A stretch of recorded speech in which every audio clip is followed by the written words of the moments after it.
ഗോവിന്ദ ഹരി ഗോവിന്ദ ഹരി ഗോവിന്ദ ഹരി ഗോവിന്ദ. മണ്ണും പിണ്ണും മറന്നു ഭക്തി സമ്പൂർണനായെന്നു തുള്ളും ഞാൻ. തുള്ളിക്കളിച്ചൻ സംസാരക്കള കള്ളികളെന്നു മാറ്റും ഞാൻ. ഗോവിന്ദ ഹരി ഗോവിന്ദ ഹരി ഗോവിന്ദ ഹരി ഗോവിന്ദ. ഗോവിന്ദ ഹരി ഗോവിന്ദ ഹരി ഗോവിന്ദ ഹരി ഗോവിന്ദ. മക്കളും മാറ്റും കേളി തുള്ളലി അട്ടഹാസമെന്നാർക്കും ഞാൻ. അട്ടഹാസത്താൽ ശുദ്ധി നീക്കുകളെട്ടിനുമെന്നു നൽകും ഞാൻ. ഗോവിന്ദ ഹരി ഗോവിന്ദ ഹരി ഗോവിന്ദ ഹരി ഗോവിന്ദ. ഗോവിന്ദ ഹരി ഗോവിന്ദ ഹരി ഗോവിന്ദ ഹരി ഗോവിന്ദ. ആട്ടവും കഴിഞ്ഞമ്മരൻ മടിത്തട്ടിലേക്കെന്നു വീഴും ഞാൻ. വീഴുമമ്മതൻ ശീതളാംഗത്തിൽ സാനന്ദമെന്നുറങ്ങും ഞാൻ. ഗോവിന്ദ ഹരി ഗോവിന്ദ ഹരി ഗോവിന്ദ ഹരി ഗോവിന്ദ. ഗോവിന്ദ ഹരി ഗോവിന്ദ ഹരി ഗോവിന്ദ ഹരി ഗോവിന്ദ. ഉറങ്ങുമ്പോളുള്ളിൽ കായാമ്പൂവർണ്ണം കണ്ടുകൊണ്ടെന്നുണരും ഞാൻ. ഉണരുമ്പോൾ മുമ്പിൽ കരിമൂകിൽ വർണ്ണ തിരുമേനി എന്നു കാണും ഞാൻ. ഗോവിന്ദ ഹരി ഗോവിന്ദ ഹരി ഗോവിന്ദ ഹരി ഗോവിന്ദ. ഗോവിന്ദ ഹരി ഗോവിന്ദ ഹരി ഗോവിന്ദ ഹരി ഗോവിന്ദ. കണ്ണന്റെ പുണ്യനാമവർണ്ണങ്ങൾ കർണത്തിലെന്നു കേൾക്കും ഞാൻ. കർണത്തിൽ കേട്ടു കോൾമയേർക്കൊണ്ടു കണ്ണീരിലെന്നു പൊങ്ങും ഞാൻ. ഗോവിന്ദ ഹരി ഗോവിന്ദ ഹരി ഗോവിന്ദ ഹരി ഗോവിന്ദ. ഗോവിന്ദ ഹരി ഗോവിന്ദ ഹരി ഗോവിന്ദ ഹരി ഗോവിന്ദ. ഹരി ഗോവിന്ദ ഹരി ഗോവിന്ദ ഹരി ഗോവിന്ദ ഹരി ഗോവിന്ദ. സർവത്ര ഗോവിന്ദ നാമ സങ്കീർത്തനം. ഗോവിന്ദ ഗോവിന്ദ. യോന്തപ്രവിശ്യ മമ വാചമിമാം പ്രസുപ്താം സഞ്ജീവയത്യഖിലശക്തിധരസ്വധാമ്ന അന്യാംശ്ച ഹസ്തചരണശ്രവണത്വഗാദീൻ പ്രാണാൻ നമോ ഭഗവതേ പുരുഷായ തുഭ്യം.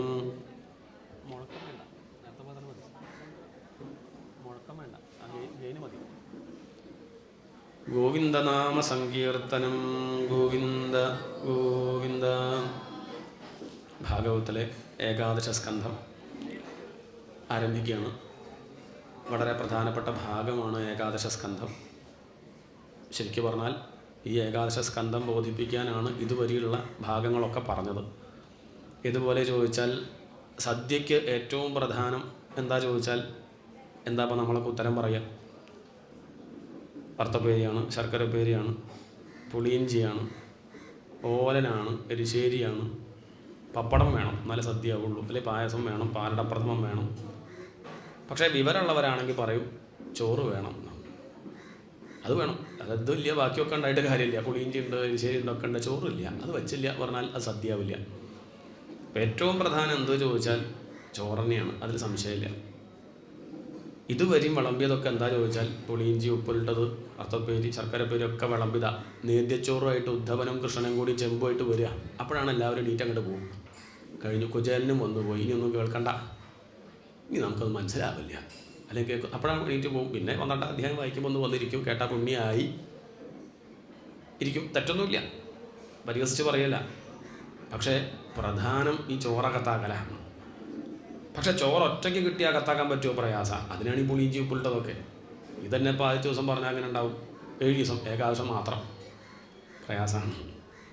ചോറ് തന്നെ പച്ചയ്ക്ക് കഴിക്കാൻ പറഞ്ഞാൽ നല്ല ബുദ്ധിമുട്ടാണ്. അത്രയ്ക്ക് വിശപ്പുണ്ടെങ്കിലേ കഴിക്കുള്ളൂ, അത്രയ്ക്ക് ജ്ഞാനപിപാസ അറിയണം എന്നുള്ള അത്രയ്ക്ക് ആഗ്രഹമുള്ള ആളെ സംബന്ധിച്ച് ഉപ്പും കൂടി വേണ്ട, പച്ചച്ചോറ് അവർ കഴിക്കും. കാരണം വിശപ്പ് അത്രയുണ്ട്. പക്ഷെ അത്രയൊന്നും വിശപ്പ് എനിക്കില്ല. നിങ്ങളെ കാര്യം എനിക്കറിയില്ലല്ലോ, അത്രയൊന്നും വിശപ്പ് എനിക്കില്ല. നമുക്കത് കിട്ടിയത് തന്നെ സാമ്പാർ തന്നെ പോരാ, കുറച്ചുകൂടി ഉപ്പ് ലേശം കുറയ്ക്കണം, എരു ലേശം കുറയ്ക്കണം, പിന്നെ അതൊക്കെ കുറച്ച് കൂട്ടണം എന്നൊക്കെയുള്ള അഭിപ്രായമൊക്കെ ഉണ്ട്. പക്ഷെ വിശപ്പുണ്ടെങ്കിൽ പിന്നെ അതൊന്നും വിഷയമില്ല. അത്രയ്ക്ക് അറിയണം എന്നുള്ള ആഗ്രഹമുള്ളവരെ സംബന്ധിച്ച് ഏകാദശം മാത്രം മതി. പക്ഷേ അത്രയ്ക്കായിട്ടില്ലല്ലോ. അപ്പോൾ എന്ത് വേണം, ലേശമൊക്കെ ആയിട്ട് ചോറിൽ ലേശം കൂട്ടി പുളിയിഞ്ചിയും ഉപ്പിലിട്ടതും ഉത്തപ്പേരിയും ഒക്കെ കൂട്ടി ആസ്വദിച്ച് കഴിക്കാൻ ശ്രമിക്കുകയാണ്. താല്പര്യം എത്രയേ ഉള്ളൂ, പ്രധാന വിഭവം അത് ഏകാദശ സ്കന്ധമാണ്. ഇത് കേൾക്കാനുള്ള പക്വത നമുക്കുണ്ടാവണ്ടേ. ഇത് കേൾക്കണമെങ്കിൽ അതിനൊരു അധികാരി ആവണം നമ്മളത് കേൾക്കാനുള്ള ഒരു ശക്തി നമുക്ക് വേണം. കുടം കമിഴ്ത്തി വെച്ചിട്ട് വെള്ളം ഒഴിച്ചിട്ട് വല്ല കാര്യമുണ്ടോ? വെള്ളം ഒഴിക്കുന്ന ആൾക്ക് കുറച്ച് കായക്ലേശം എന്നല്ലാതെ ലേശം പോലും വെള്ളം ഉള്ളിലെത്തില്ല. അപ്പം ഈ ദിവസം വരെ എന്ത് ചെയ്തു ചോദിച്ചാൽ നമ്മളൊക്കെ കമിഴ്ന്ന് കിടക്കുന്ന കുടം മലത്തി വെച്ചതാണ്. ഇനിയും മലത്തി വയ്ക്കാത്തവരുണ്ട്. അങ്ങനെ മനസ്സിലാവുക, അത് നെയ്വിളക്ക് കത്തിക്കുമ്പോൾ അങ്ങോട്ട് നോക്കും. കാരണം ഇപ്പോഴും അത് മലത്തി വയ്ക്കാൻ തയ്യാറായിട്ടില്ല എന്നർത്ഥം. ഇത് കേൾക്കണം എന്നുള്ള വിചാരത്തിൽ തന്നെ ഇരിക്കണം. മറ്റ് പലതും ഇവിടെ നടക്കും, ശബ്ദം ഉണ്ടാവും, അവിടെ ചെമ്പ് വലിക്കുന്നുണ്ടാവും, ഒക്കെ ഉണ്ടാവും. അതൊക്കെ ഉച്ചയ്ക്ക് ഊണ് കഴിക്കണ്ടേ, അത് നിർത്താൻ പറഞ്ഞാൽ പിന്നെ ഇത് നിർത്തിയ പിന്നെ ഒന്നും ഉണ്ടാവില്ല. അപ്പോൾ അതുകൊണ്ട് അതൊക്കെ അവിടെ നടക്കും. പക്ഷേ നമുക്ക് വേണ്ടത് നമ്മൾ ഇവിടെ ഇരുന്ന് ശ്രദ്ധിച്ച് കേൾക്കുക, അതാണ് മുഖ്യം. അതാണ് ഭാഗവത ധർമ്മമാണ് ആദ്യത്തെ പ്രകരണം. ഭാഗവതത്തിലെ ഏകാദശ സ്കന്ധത്തിലെ ആദ്യത്തെ പ്രകരണം. ഭക്തന്മാർ പലതരത്തിൽ ഈ ഭാഗവത്തെ കാണാറുണ്ട്. അത് കേവലം ഒരു പുസ്തകമായിട്ടല്ല കണക്കാക്കുക, അങ്ങനെ ടെക്സ്റ്റ് ബുക്കായിട്ട് അങ്ങനെയൊന്നും കണ്ടാൽ പോരാന്നാണ് പറയുക. ശ്രീമദ് ഭാഗവതാഖ്യോയം പ്രത്യക്ഷ കൃഷ്ണ ഏവഹി. ഇത് പ്രത്യക്ഷ കൃഷ്ണനാണ്. ചില ആചാര്യന്മാരൊക്കെ ഭാഗവതം എടുക്കുന്നത് കണ്ട തൊട്ടിൽ കുട്ടി എടുക്കുന്നത് പോലെ എടുക്കുക, കുഞ്ഞുവാവേനൊക്കെ എടുക്കുന്നത് പോലെ നിലത്ത് വയ്ക്കില്ല, അവർ പട്ടിൽ പൊതിഞ്ഞ് കൊണ്ടു നടക്കും. കാരണം അവരുടെ ഭാവം അങ്ങനെയാണ്, അല്ലാതൊരു പുസ്തകമായിട്ട് കണക്കാക്കാൻ പറ്റില്ല. അങ്ങനെയാണെങ്കിൽ ഇതിലെ അധ്യായങ്ങളൊക്കെ ഭഗവാന്റെ അംഗങ്ങളല്ലേ, ഭഗവാന്റെ അവയവങ്ങളല്ലേ, ഓരോ സ്കന്ധങ്ങളും ഭഗവാന്റെ അംഗങ്ങളായിട്ട് കണക്കാക്കണം. അങ്ങനെയാണെങ്കിൽ ഈ ഭാഗവതം വായിക്കുക എന്ന് പറഞ്ഞാൽ എന്താ സംഗതി? ഭഗവാനെ കേശാദിപാദം ധ്യാനിക്കുകയാണ്, പൂജിക്കുകയാണ്, അതിന് സംശയമില്ല. അതിൽ ഭഗവാന്റെ പാദമായിട്ടാണ് പ്രഥമ സ്കന്ധത്തെ പറയുക, ഭഗവാന്റെ പാദത്തെ ധ്യാനിക്കുകയാണ്. ദ്വിതീയ സ്കന്ധം, തൃതീയ സ്കന്ധം അതൊക്കെ സൃഷ്ടിയെ പറ്റി വിസ്തരിക്കുകയാണ്, അത് ഭഗവാന്റെ അരക്കെട്ടായിട്ടാണ് വർണ്ണിക്കുക. പഞ്ചമസ്കന്ധം ഭൂഗോളം, മറ്റ് ഗ്രഹങ്ങൾ, നക്ഷത്രങ്ങളൊക്കെ വർണ്ണിക്കുന്നുണ്ട്, അത് ഭഗവാന്റെ കുക്ഷിയില എന്നാണ് പറയുക. അപ്പം പഞ്ചമസ്കന്ധം ഭഗവാന്റെ വയറായിട്ട് കണക്കാക്കാം.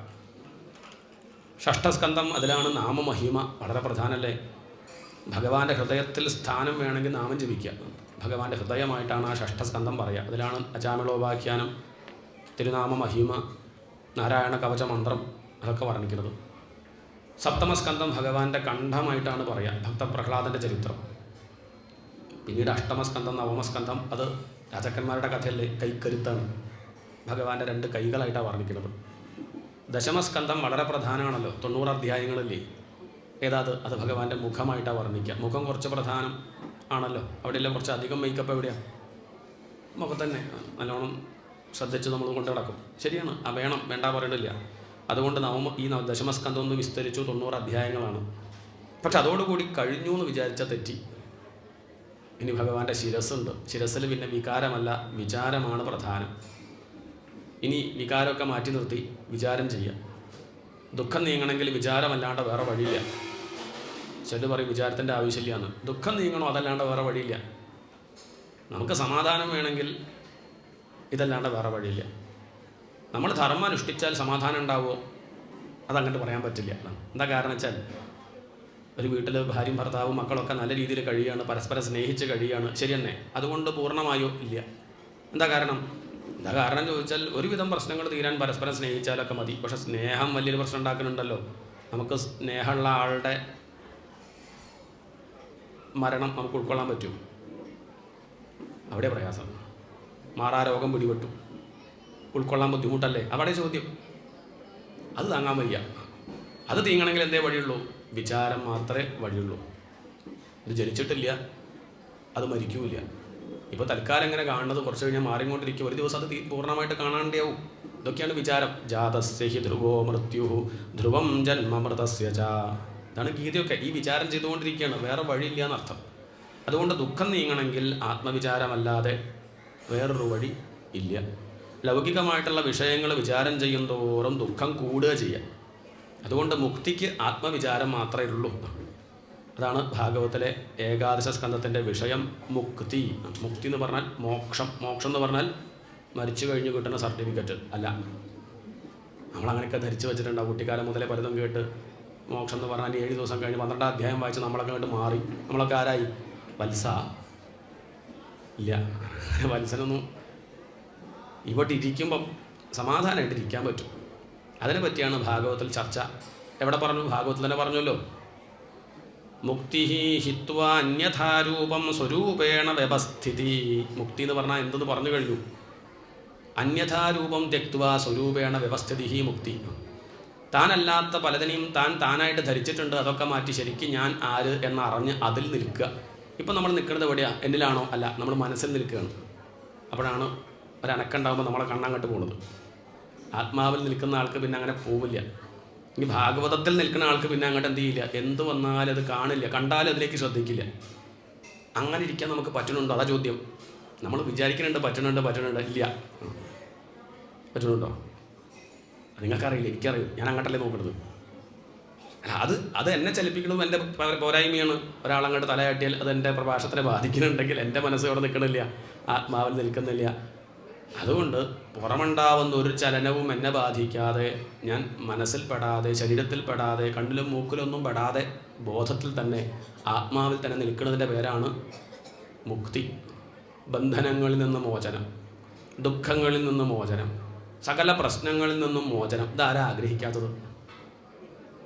നമ്മളൊക്കെ ആഗ്രഹിക്കുന്നത് തന്നെയാണ്. അപ്പോൾ ആ കാര്യത്തിൽ നമ്മളൊക്കെ ഒന്ന് തന്നെയാണ്. സുഖം വേണമെന്നുള്ള കാര്യത്തിൽ എതിരഭിപ്രായമൊന്നുമില്ല, എല്ലാവർക്കും വേണം. പാർട്ടി വ്യത്യാസം ഉണ്ടാവും, ജാതി വ്യത്യാസമൊക്കെ ഉണ്ടാവും, അതൊക്കെ സംഭവിച്ചു. പക്ഷേ സുഖം വേണമെന്നുള്ള കാര്യത്തിൽ ഒരു സംശയവുമില്ല. നമ്മളൊക്കെ ആഗ്രഹിക്കുന്നത് അതാണ്. പോയിരിക്കുന്ന സ്ഥലം മാറ്റമുണ്ടാവും, ചിലർ പഠിക്കുന്നുണ്ടാവും, ചിലർ കള്ളിഷാപ്പ് പോയിരിക്കുന്നുണ്ടാവും. പക്ഷേ രണ്ടു കൂട്ടർക്കും വേണ്ടത് സുഖമാണ്. ദുഃഖം വേണമെന്ന് ആരും ആഗ്രഹിക്കുന്നില്ല. അതാണ് ഇവിടെ വിഷയം. ആനന്ദം, ശാന്തി, സമാധാനം. അതിനെന്താ വേണ്ടത്? ഇപ്പം നമ്മൾ ആശ്രയിക്കുന്നതൊക്കെ ദുഃഖം തരുന്നു എന്നുള്ള തിരിച്ചറിവ് ആദ്യം ഉണ്ടാവണം.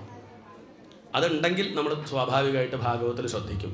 ആ തിരിച്ചറിവില്ലാത്തവരാണ് ഇപ്പോഴും വലിയ ശ്രദ്ധയൊന്നും ഭാഗവത്തിൽ കൊടുക്കണില്ലെങ്കിൽ അർത്ഥം അവരിപ്പോഴും പലതിനെ ആശ്രയിച്ചിരിക്കുന്നു. അതൊക്കെ എന്നും ഉണ്ടാവും എന്നുള്ള വിചാരം കൊണ്ടാണ്. നല്ല ഇഷ്ടപ്പെട്ട പായസമാണെങ്കിലും അതിൽ വിഷം ഉണ്ടെങ്കിൽ നമ്മൾ കഴിക്കുമോ? വിഷം ഉണ്ടെങ്കിലും കഴിക്കും. വിഷം ഉണ്ടെന്ന് അറിഞ്ഞാൽ കഴിക്കുമോ? ഇല്ല. ആ അറിവ് ആവശ്യമാണ്. പായസം അങ്ങനെ ഉണ്ടാക്കുമ്പോൾ ഞാൻ കണ്ടു ആ പായസത്തിലൊരു പല്ലി അങ്ങോട്ട് വീണത് ഞാൻ കണ്ടു. പായസം ഉണ്ടാക്കി കഴിഞ്ഞപ്പം തിരുമേനി പായസം വലിയ ഇഷ്ടമല്ലേ, എടുക്കട്ടെ. നമ്മളെന്താ പറയുക? ഇപ്പം വേണ്ട, ഇപ്പം എന്നല്ല, വേണ്ടെന്നെ. സംഗതി കണ്ടു. അത് അപകടമുണ്ടാക്കുമെന്ന് അറിയുന്നത് കൊണ്ട് നമ്മൾ സ്വീകരിക്കണില്ല. അതിസുന്ദരിയാണ്.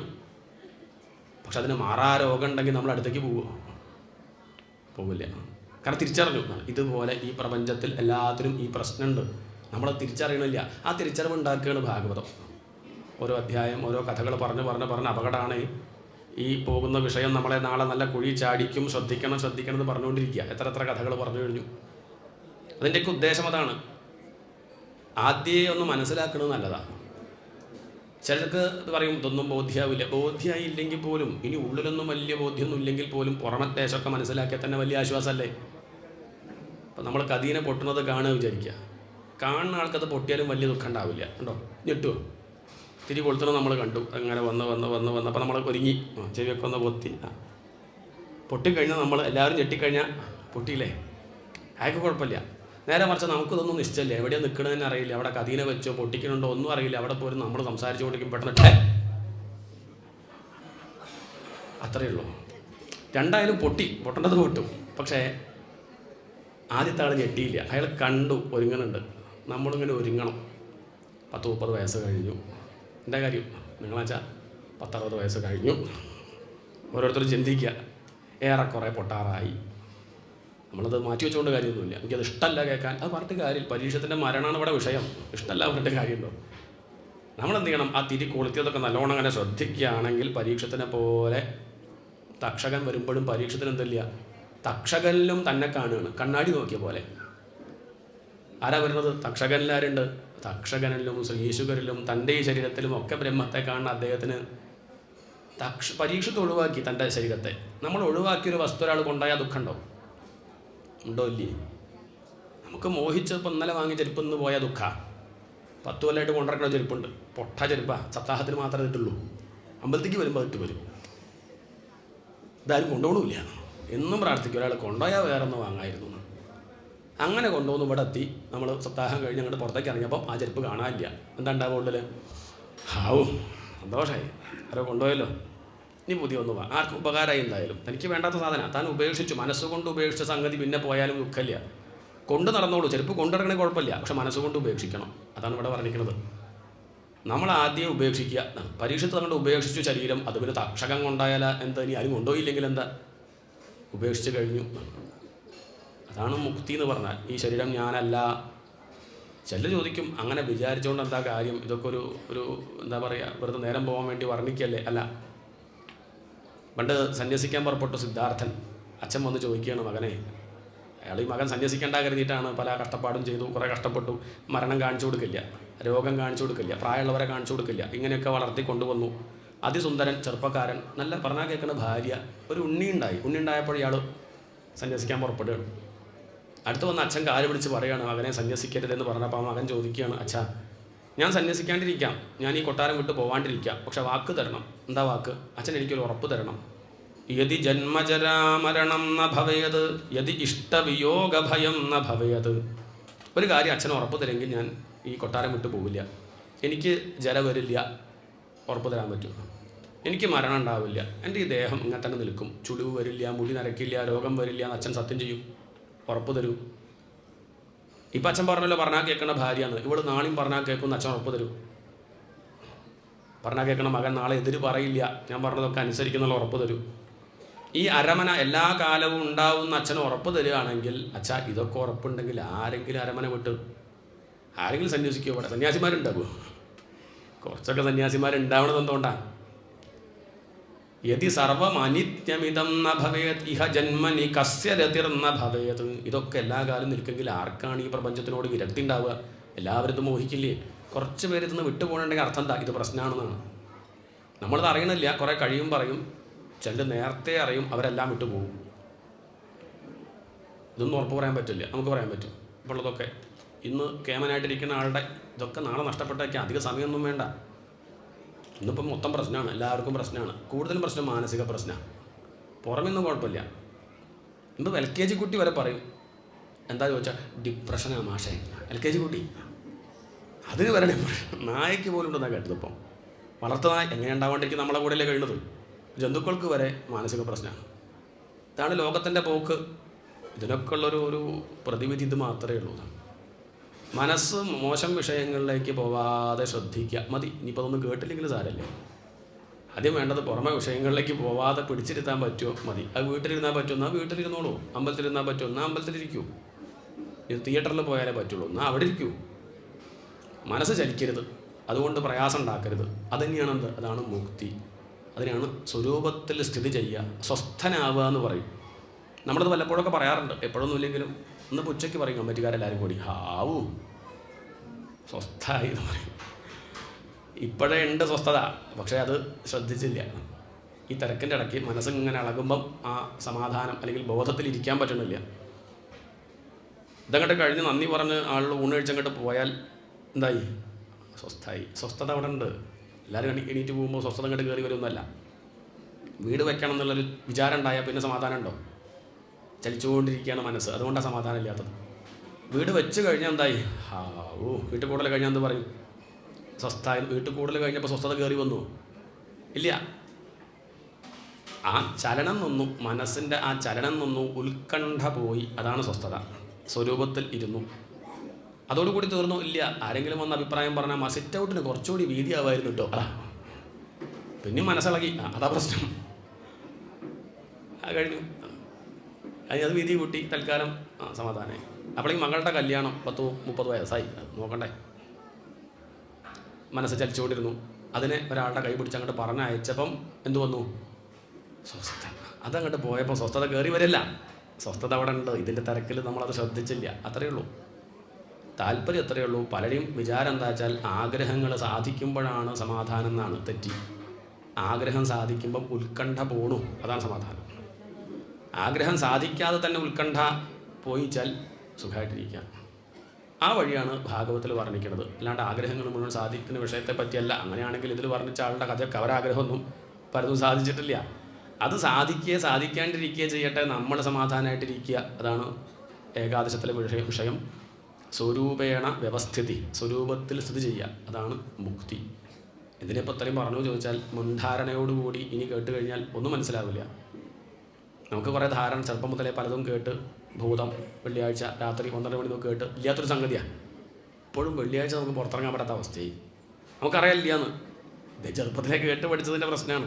ഇതുപോലെ പലതും നമ്മൾ ധരിച്ചു വെച്ചിട്ടുണ്ട്. മുക്തി എന്ന് പറഞ്ഞാൽ മരിച്ചു കഴിഞ്ഞ് കിട്ടുന്നു, ഇരിക്കുമ്പോൾ ഉണ്ടാവില്ല എന്നൊക്കെ ധരിച്ചു വെച്ചുകൊണ്ടാണ് കേൾക്കുന്നതെങ്കിൽ ഈ പറയണതൊക്കെ തെറ്റിദ്ധരിക്കും. പണ്ടൊരു ഉറുമ്പ്, ഒരു മെലിഞ്ഞ ഉറുമ്പിനെ കണ്ടു, ഒരു തടിച്ച ഉറുമ്പ്. അപ്പോൾ ഉറുമ്പിനോട് ചോദിച്ചു, മെലിഞ്ഞ ഉറുമ്പിനോട്, നീ എങ്ങനെ മെലിഞ്ഞു? നമ്മളൊക്കെ ഒരേ ജാതിയല്ലേ, എന്നിട്ട് നീ എന്തെങ്ങനെ മെലിഞ്ഞു പോയത് ചോദിച്ചു. അപ്പോൾ അത് പറഞ്ഞു, അറിയില്ല, ഞാനും ഇങ്ങനെയാണ്, എൻ്റെ അച്ഛനും അമ്മയും മുത്തച്ഛനും മുത്തച്ഛനും അങ്ങനെ തന്നെയാണ് ഞങ്ങൾ. നാം ഒന്ന് അന്വേഷിക്കണമല്ലോ കരുതിയിട്ട് ഈ പഞ്ചസാരക്കൂനയിലുള്ള ഉറുമ്പ് ഈ ഉറുമ്പിൻ്റെ വീട്ടിലേക്ക് പോയി, മെലിഞ്ഞ ഉറുമ്പിൻ്റെ. അപ്പോഴാണ് മനസ്സിലായത് അത് താമസം ഉപ്പുകൂനയിലാണ്, അവിടെയാണ് താമസം. അപ്പോൾ അതിനോട് പറഞ്ഞു, ഇപ്പോഴാണ് എനിക്ക് മനസ്സിലായത്, നീ ഇങ്ങനെ മെലിയാൻ കാരണം എന്താ അറിയോ? നീ കഴിക്കുന്നത് ഉപ്പ. പകരം നീ എൻ്റെ വീട്ടിലേക്ക് വാ, എന്നിട്ട് അവിടുന്ന് പഞ്ചസാര കുറച്ച് കഴിച്ചു കഴിഞ്ഞാൽ നീ തടിക്കും, എന്നെ പോലെ ആവുമെന്ന് പറഞ്ഞു. ശരി, അങ്ങനെ ഈ പഞ്ചസാര കൂനയ്ക്ക് ആര് പോയി? ഈ ഉപ്പുകൂനെ തുറുമ്പ് ചെന്നു, അവിടെ എത്തി, പഞ്ചസാരയൊക്കെ കഴിച്ചു, കുറേ കഴിച്ചു. എത്ര കഴിച്ചിട്ടും ഒരു മാറ്റവുമില്ല, എത്ര കഴിച്ചിട്ടും മാറ്റമില്ല. അത്ഭുതമായി ആർക്ക്? ആകെ പ്രയാസമായി. താൻ നേരെയാക്കാൻ പറഞ്ഞ് കൊണ്ടുപോകട്ടെ, ഇവിടെ എത്തിയിട്ട് ഉപ്പ് പഞ്ചസാര കൂനയെന്ന് പഞ്ചസാരയൊക്കെ കഴിക്കുന്നുണ്ട്, പക്ഷെ തടിക്കുന്നില്ല, ആരോഗ്യം ഉണ്ടാവണില്ല, അത് പുഞ്ചിരിക്കണില്ല, ദുഃഖിച്ചിരിക്കണു. അവസാനം അടുത്ത് വന്നിട്ട് ചോദിച്ചു, നീ ഒന്ന് വായ തുറക്കെന്ന് പറഞ്ഞു ആ ഉപ്പുകൂനെ തുറുമ്പിനോട്. ഉപ്പുകൂനെ തുറുമ്പ് വായ തുറന്നപ്പോൾ അതിന് നാവിൻ്റെ അടിയിൽ ഉപ്പുകല്ല് വെച്ചിട്ടാണ് പോകുന്നത്. അതിന് കിട്ടിയില്ലെങ്കിലോ പറട്ടെ. അത് വെച്ചുകൊണ്ടാണ് പോകുന്നത് വെച്ചാൽ ഒന്നും മനസ്സിലാവില്ല, പഞ്ചസാരയുടെ മധുരം മനസ്സിലാവില്ല. അതുകൊണ്ട് ഭാഗവതം കേൾക്കാൻ വരുമ്പോൾ നമ്മൾ സ്ലൈറ്റിൽ എഴുതിയതൊക്കെ മായച്ചിട്ട് വരണം. അങ്ങനെ ഒന്നുണ്ട്, അവിടെ നിന്ന് എന്താ പറയുന്നത് വെച്ചാൽ ശ്രദ്ധിച്ച് കേൾക്കുക. നമ്മുടെ ധാരണകൾ പലതുകൊണ്ട് അതൊക്കെ മാറ്റി വെക്കണം. അതൊക്കെ വെച്ചും കൊണ്ടാണ് കേൾക്കുന്നത് വെച്ചാൽ ആകെ പരിഭ്രമം ഉണ്ടാവുക. അത് മുഖം നോക്കിയാൽ മനസ്സിലാവും, പുരിക്കും അങ്ങനെ വളയും. അങ്ങനെയൊന്നല്ലല്ലോ, ഞാൻ അത് വിടൂ, ഇത് കഴിഞ്ഞ് നമുക്ക് ചർച്ച ചെയ്യാം എന്താ മനസ്സിലാക്കിയെന്നൊക്കെ. അത് മാറ്റിയിട്ടില്ലെങ്കിൽ ദുഃഖിക്കും. മുക്തി ഹിത്വാന്യഥാരൂപം സ്വരൂപേണ വ്യവസ്ഥിതി. താനല്ലാത്ത പലതിനെയും എന്ന് പറഞ്ഞാൽ ഈ ശരീരത്തെ ഞാനായിട്ട് ധരിക്കണോ ആദ്യം പോരാ, ശരീരത്തിൽ അണിഞ്ഞ വസ്ത്രത്തെ പോലും ഇതിപ്പം ഞാനാ, ഇതിൽ ചളിയായി എനിക്ക് ദുഃഖമായി. പറയുന്നത് വേഷമാണ്, ആരോ തന്ന വേഷ്ടിയാണ്, അത് ഓളിട്ട് ഉത്തരേ ഉള്ളൂ. പക്ഷെ അപ്പോഴും ഇരുന്ന സീറ്റിൽ ഒരാൾ വന്നിരുന്ന ദുഃഖമല്ലേ, ദേഷ്യമല്ലേ, നല്ലോണം അങ്ങോട്ട് നോക്കും. ഞാൻ ഇവിടെ കണ്ണടയുടെ കൂട് വെച്ച് പോയില്ലേ, 6 മണിക്ക് വന്നിരിക്കുക ഞാൻ ഇവിടെ നോക്കണേ. ആ കസേരയിൽ ഞാൻ ഒന്ന് ആരോപിച്ചു, ഇന്നതൊന്നുമില്ല, എല്ലാത്തിലും നമ്മളിങ്ങനെ ആരോപിച്ച് ദുഃഖിക്കുകയാണ്. അതുകൊണ്ട് അത് കുറച്ച് ആദ്യം കസേരയുമ്പോൾ ഒഴിവാക്കുക, പിന്നെ വേഷത്തുനിന്ന് ഒഴിവാക്കുക, പിന്നെ ദേഹത്തുനിന്ന് ഒഴിവാക്കുക, പിന്നെ തൻ്റെ വീട്, ഭാര്യ, കുട്ടി, അതൊന്നൊക്കെ ഇതൊന്നും ഞാനല്ല, ഇതൊന്നും എൻ്റെ അല്ല, ഇതൊന്നും എനിക്കൊരു കാലത്ത് ഉപകരിക്കില്ല എന്നുള്ള സത്യം, അതാണ് സത്യം. അത് തിരിച്ചറിഞ്ഞാൽ തന്നെ സമാധാനമാണ്. അത് ബോധിപ്പിക്കുകയാണ് ഏകാദശ സ്കന്ധം. ഗോവിന്ദ ഭുജഗുപ്തായാം ദ്വാരവത്യാം കുരുദ്വഹ വാത്സീൻ നാരദോ ഭീക്ഷ്ണം കൃഷ്ണോപാസനലാലസഹ. കഥ വർണ്ണിക്കുകയാണ്. ദ്വാരകയിലിപ്പം ഭക്തന്മാർ, ജ്ഞാനികളൊക്കെ ഇപ്പം ദ്വാരകയിൽ തന്നെ ഇരിക്കുകയാണ്. നാരദരെവിടെയാണ്? ദ്വാരകയിലാണ്. കുറച്ച് കാലമായിട്ട് നാരദർ ദ്വാരകയിലാണ്. എന്താ കാരണം? ഭഗവാന്റെ ഈ വേഷം അഴിച്ചു വയ്ക്കാൻ പോവുക മനസ്സിലാക്കി. അതുകൊണ്ട് ഇനി അധികം നേരം കഴിഞ്ഞാൽ ഭഗവാൻ ഇനി കുറച്ച് നേരം കഴിഞ്ഞാൽ കാണില്ല. അതുകൊണ്ട് ആ രൂപം കണ്ടുകൊണ്ടിരിക്കാലോ കരുതി നാരദർ അവിടെ ഇരിക്കുകയാണ്. ചിലർക്കൊക്കെ സംശയം ഉണ്ടാവും. പല കഥകളും പറയുമ്പോൾ നാരദർക്ക് ശാപം കിട്ടിയതൊക്കെ വർണ്ണിച്ചിട്ടുണ്ട്. നാരദർക്ക് ഒരു ദിക്കിൽ ഇരിക്കാൻ പറ്റില്ല. എന്നിട്ടിപ്പം കുറേ മാസങ്ങളായിട്ട് ഇപ്പോൾ ദ്വാരകയിൽ ഇരിക്കുന്നുണ്ടെങ്കിൽ എങ്ങനെ ഇരിക്കണു? അതിനുള്ള മറുപടി അത്രേ. എന്ത്? ഗോവിന്ദ ഭുജഗുപ്തായാം ദ്വാരവത്യാം ഗുരുദ്വഹ. ദ്വാരകയുടെ മതിൽ കൃഷ്ണൻ്റെ കൈയാണ്. ഗോവിന്ദ ഭുജഗുപ്തായാം ദ്വാരവത്യാം. ദ്വാരക എന്ന് പറഞ്ഞാൽ അത് ഭഗവാന്റെ കൈക്കുള്ളിലാണ്. ഭഗവാന്റെ കൈൻ്റെ ഉള്ളിലേക്ക് ശാപം വരും.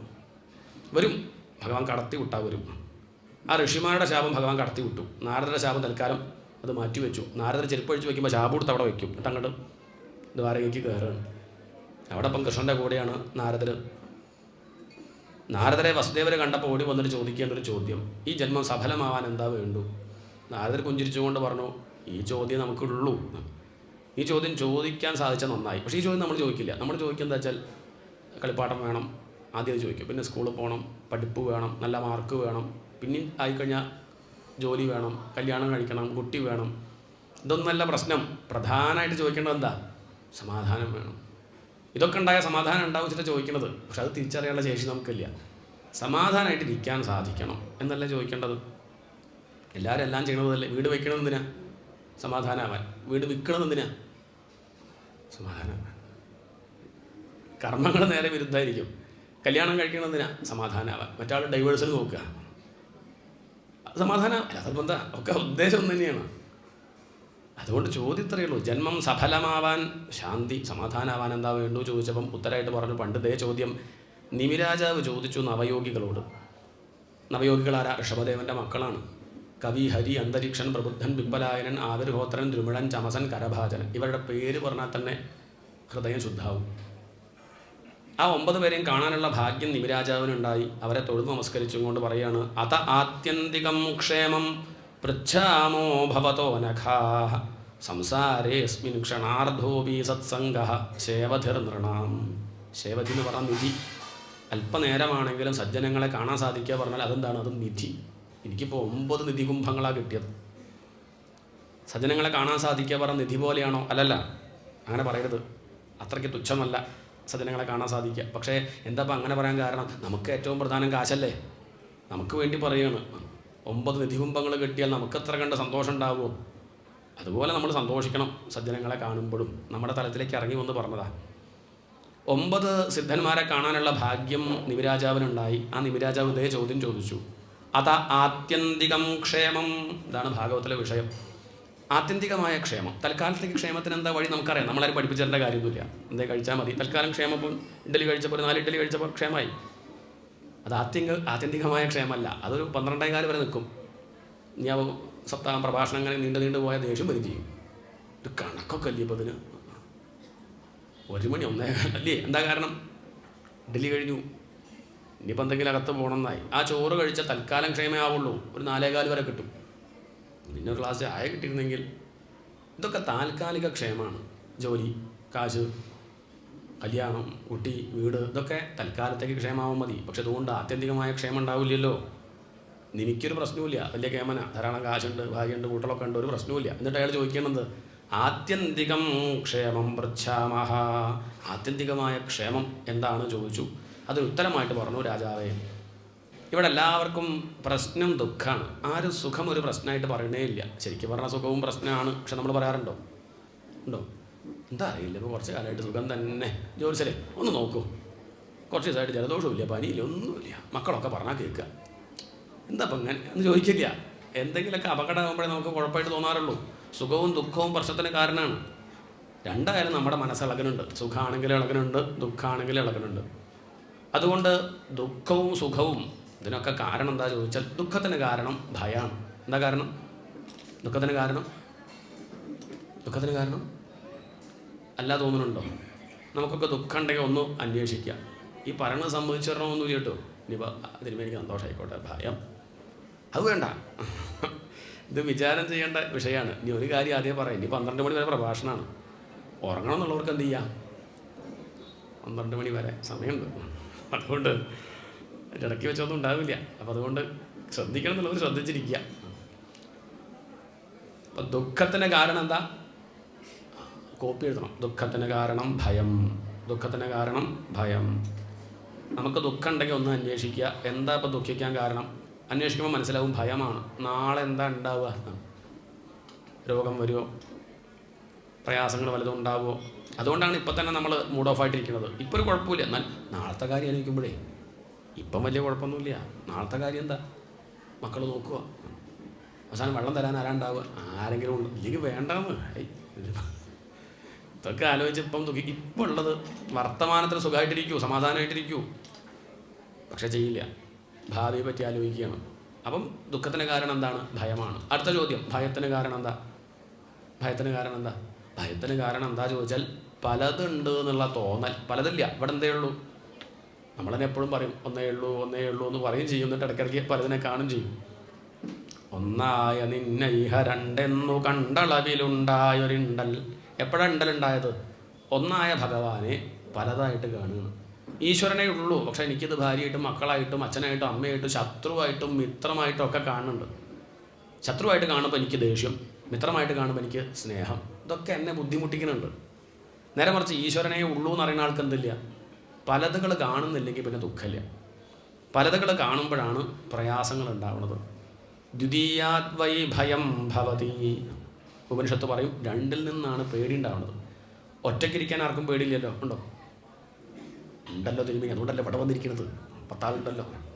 ഒറ്റയ്ക്കിരിക്കാൻ പേടി എന്തുകൊണ്ടാണ്? പേടി എന്തുകൊണ്ടാന്ന് ചോദിച്ചാൽ താനല്ലാണ്ട് വേറൊരാൾ ഉണ്ട് എന്നുള്ളതുകൊണ്ടാണ്. ആ ചിന്ത കൊണ്ടാണ്. വീട്ടിലിരിക്കാൻ പേടി, കള്ളം വരുമോ എന്നുള്ള പേടിയാണ്. എന്നാൽ പറയട്ടെ, കക്കാൻ വരുന്ന കള്ളനും ഞാൻ തന്നെയാണ്. പേടിയുണ്ടോ? കള്ളം വന്നു, ഹായ്, അത്രയേ ഉള്ളൂ. വിഷ്ണു ഭഗവാൻ ശ്രീകൃഷ്ണനെ കണ്ടതുപോലെ, സന്താനഗോപാലം കഥ കേട്ടില്ലേ? വൈകുണ്ഠത്തിലിരിക്കുന്ന വിഷ്ണു ഭഗവാൻ കൃഷ്ണനെ കണ്ടപ്പം രണ്ടുപേരും അങ്ങോട്ടും ഇങ്ങോട്ടും നോക്കി ചിരിച്ചു. രണ്ടും ഒന്ന് തന്നെയാണ്, കണ്ണാടി നോക്കിയ പോലെ. അത്രയേ ഉള്ളൂ. അവർക്കെന്തല്ല, ഒരു ചലനം ഹൃദയത്തിലുണ്ടാവില്ല, താഴില്ല, അതങ്ങനെ സമമായിട്ട് നിൽക്കും.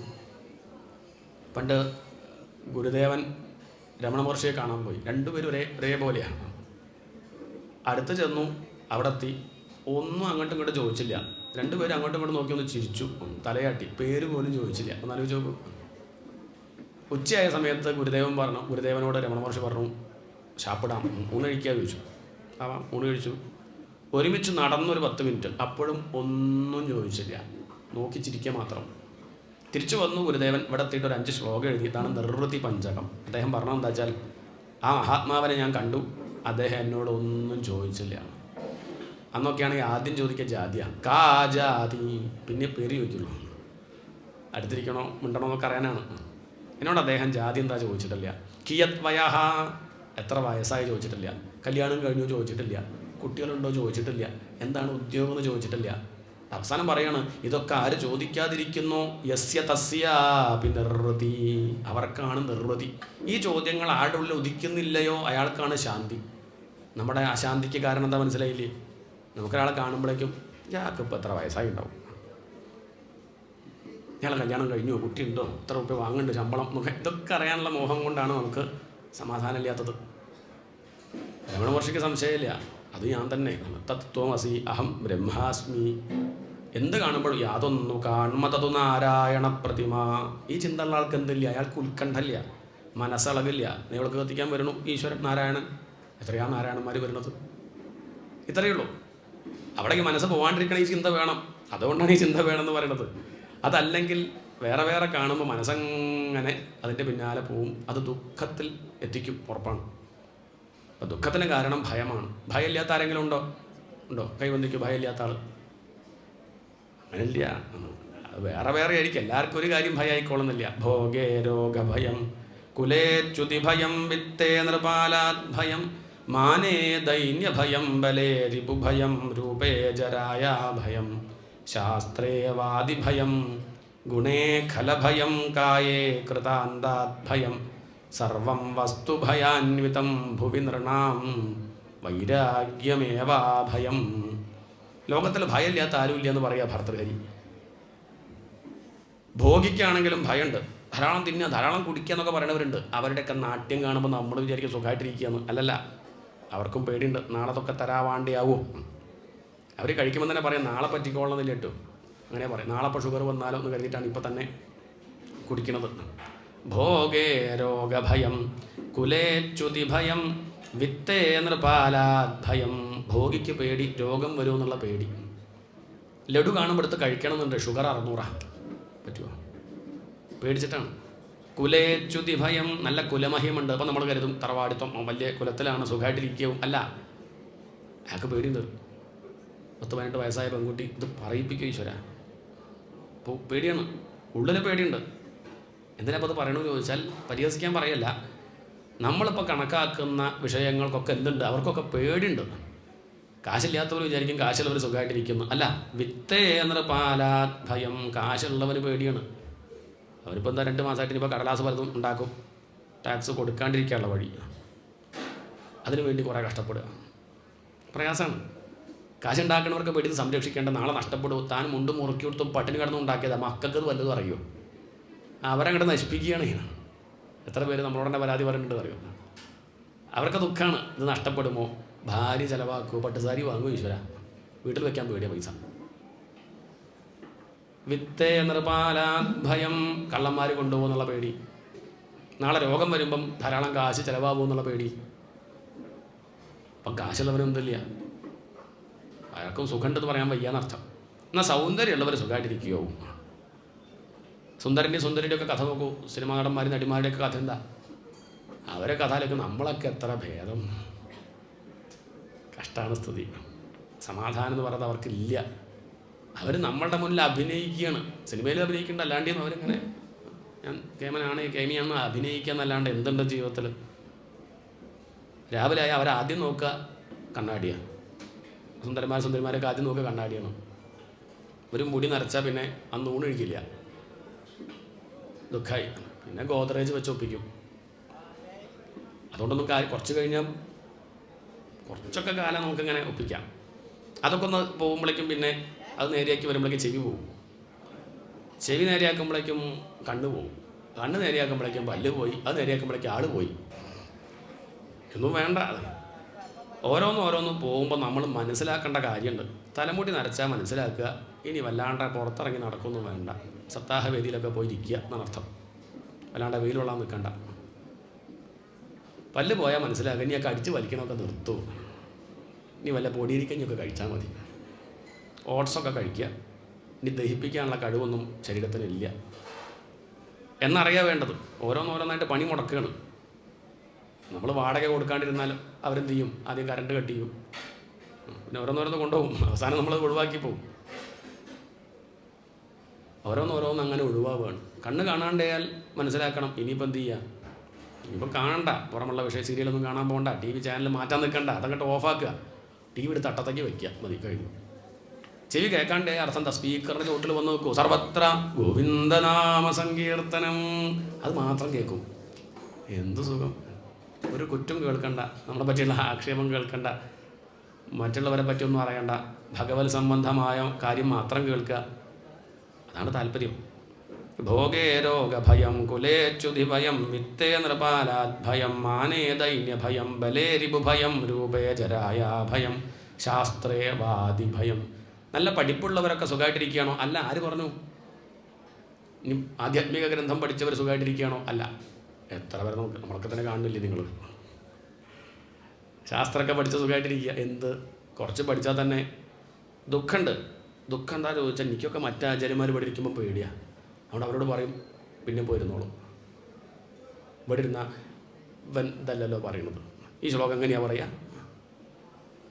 ഇത് കഴിഞ്ഞാൽ വാദിക്കും എന്നുള്ള പേടിയാണ്. വാദിഭയം. തന്നെക്കാൾ അറിവുള്ള ഒരാൾ വേദിയിൽ വന്നിരുന്ന പേടി, താടി നീട്ടിയ ഒരാൾ വന്നിരുന്ന എനിക്ക് പേടിയാണ്. ഈ പുറത്തേക്ക് ഇറങ്ങുമ്പോൾ അയാൾ പിന്നാലെ വന്നിട്ടേ ആ ശ്ലോകം അങ്ങനെയല്ലല്ലോ, താൻ തൻ്റെ കയ്യിൽ നിന്ന് കുറച്ച് ഇട്ടിട്ടില്ലേ, കുറച്ചൊക്കെ കയ്യിൽ നിന്നിടും, അങ്ങനെയല്ലേ ഇപ്പോൾ ഉറക്കാണ്ട് നോക്കുക. ചിലപ്പോൾ ചോദിച്ചാൽ വയ്യ, വാദിച്ചെന്ന് നിവൃത്തിയൊന്നുമില്ല. ശാസ്ത്രേ വാദിഭയം ഗുണേ ഖലഭയം. ഒന്ന് പറയാം, ഇവിടെ ജനിച്ചവർക്കൊക്കെ തനിക്ക് മരണം ഉണ്ടാവുമല്ലോ എന്നൊരു വിചാരം ശരീരം എടുത്തവർക്കൊക്കെ ഉണ്ടാവും, ഇന്നല്ലെങ്കിൽ നാളെ ഉണ്ടാവും. ഇതൊന്നൊക്കെ രക്ഷപ്പെടണം വെച്ചാൽ ഒറ്റ വഴിയുള്ളൂ. എന്താ വഴി? വൈരാഗ്യമേവ അഭയം.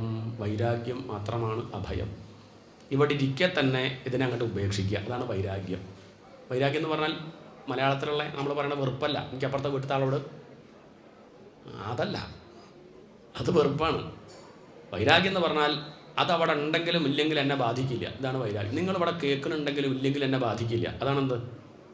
എന്താ വൈരാഗ്യം? നിങ്ങൾ ഇവിടെ ഉണ്ടെന്നുള്ളത് ഞാൻ ചിന്തിച്ചാൽ, നിങ്ങൾ കേൾക്കണം എന്നുള്ള വാശി എനിക്കുണ്ടായാൽ, നിങ്ങൾ എണീറ്റ് പോയാൽ എന്നെ അത് ബാധിക്കും. നിങ്ങളോട് എനിക്ക് ദേഷ്യം ഉണ്ടെങ്കിൽ നിങ്ങൾ വന്നിരുന്നാലും എന്നെ ബാധിക്കും. ഞാൻ എന്ത് വെക്കണം? വൈരാഗ്യം വയ്ക്കുക. ഇവിടെ ഉണ്ടെങ്കിലും സാരമില്ല, ഇല്ലെങ്കിലും കുഴപ്പമില്ല. കുട്ടിയും മുത്തച്ഛനും കൂടിയും ബലൂൺ തട്ടി കളിക്കുക. ബലൂൺ പൊട്ടിയാൽ ആര് കരയും? കുട്ടി കരയും. എന്താ കാരണം? കുട്ടിക്ക് ബലൂണിനോട് ആസക്തി ഉണ്ട്. മുത്തച്ഛനും തട്ടിക്കളിച്ചു, ബലൂൺ പൊട്ടിയ മുത്തച്ഛൻ ചിരിക്കുകയുള്ളൂ. സന്തോഷം, ഇനി കളിക്കേണ്ടല്ലോ, കുറച്ചേരം വിശ്രമിക്കുക എന്ന് പറഞ്ഞ് മുത്തച്ഛൻ പോവുകയുള്ളൂ. കാരണം മുത്തച്ഛൻ്റെ ബലൂണിനോട് വൈരാഗ്യം. അതാണ് വൈരാഗ്യം. അത് അവിടെ ഉണ്ടെങ്കിൽ തട്ടിക്കളിക്കും, അത് പോയാൽ പൊട്ടിപ്പോയാലും ദുഃഖമില്ല. നമുക്കിപ്പോൾ അങ്ങനെയാണോ? ഭാര്യയും കുട്ടിയും വീടൊക്കെ അങ്ങനെയാണോ? കാശൊക്കെ ഉണ്ടെങ്കിൽ ചിലവാക്കുക, ഇല്ലെങ്കിൽ സന്തോഷം. പറ്റുമോ? അതാണ് വൈരാഗ്യം. വൈരാഗ്യമേവ അഭയം. അഭയം വേണോ? ദുഃഖമില്ലാണ്ടിരിക്കണോ? വിരക്തനാവൂ, വേറെ വഴിയില്ല. ഈ ലോകം നമ്മളെ ബുദ്ധിമുട്ടിക്കും. ലോകബാഹ്യനായാലോ പിന്നെ അഭിപ്രായങ്ങളൊന്നൊരു വിഷയമല്ല. ആരോടൊന്നും ചോദിക്കാനും പോകണില്ല, ഒന്നും കേൾക്കണമെന്നില്ല. കാരണം ഇതൊക്കെ കളവ്, അസല് കളവ് എന്ന് മനസ്സിലാക്കിയ ആൾക്ക് പിന്നെ എന്ത് ദുഃഖം?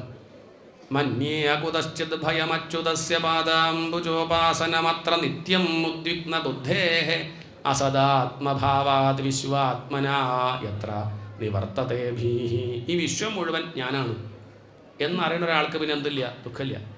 ഈ ദേഹം വീണാലും കുഴപ്പമില്ല. കാരണം എന്താ? ഈ ദേഹം ഞാനല്ലല്ലോ. ഈ ലോകം മുഴുവൻ നിറഞ്ഞു നിൽക്കണം. എനിക്കിപ്പോൾ എന്താ? രാമകൃഷ്ണദേവനോട് ഒരാൾ ചോദിക്കാൻ അടുത്ത് വന്നിട്ട് തൊണ്ടയ്ക്ക് ക്യാൻസർ വന്നപ്പോൾ ഒരാൾ വന്ന് ചോദിച്ചു, കഷ്ടം, അങ്ങയുടെ ശരീരത്തിന് ഇങ്ങനെ വന്നില്ലേ, വെള്ളം കൂടി ഇറക്കാൻ പറ്റണില്ല.